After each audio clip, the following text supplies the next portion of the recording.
Money does not collapse when it runs out. It collapses when people stop trusting it. Throughout history, currencies have survived wars, plagues, and political chaos. What they could not survive was the loss of belief. Trust is the real foundation of money. Gold coins, paper bills, digital numbers on a screen, none of them have value on their own. They work because society agrees they work. In ancient Rome, this trust slowly began to erode. Emperors started reducing the silver content in their coins to stretch government spending. On the surface, the coins looked the same, but people eventually realized they were being paid with less real value. Prices rose. Confidence fell. Merchants demanded more coins for the same goods. Soldiers lost faith in their wages. The money still existed, but belief in it was weakening.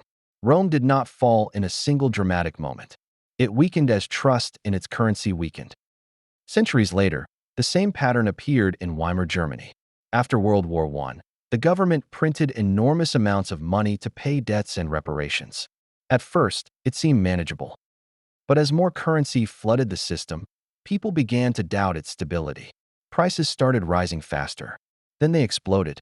Workers were paid twice a day so they could spend their wages before they lost value. Eventually, money moved in wheelbarrows. When trust disappeared completely, the currency became useless. The paper still existed. Its credibility did not.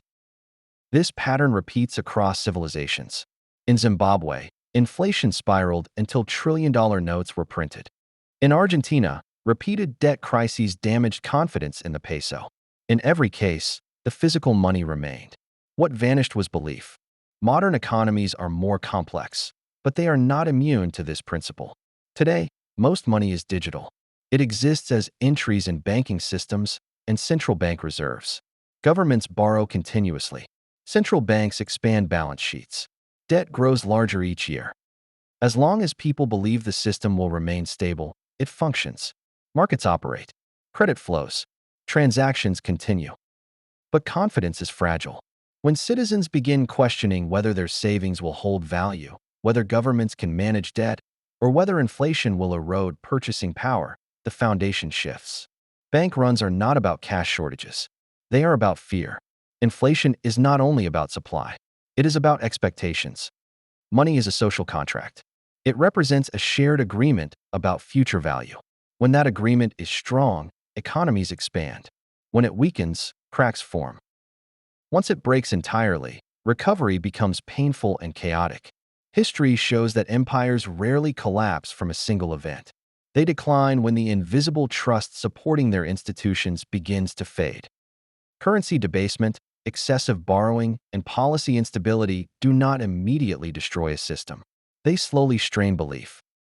The real question is not whether modern economies use paper or digital money. The question is whether public trust remains intact.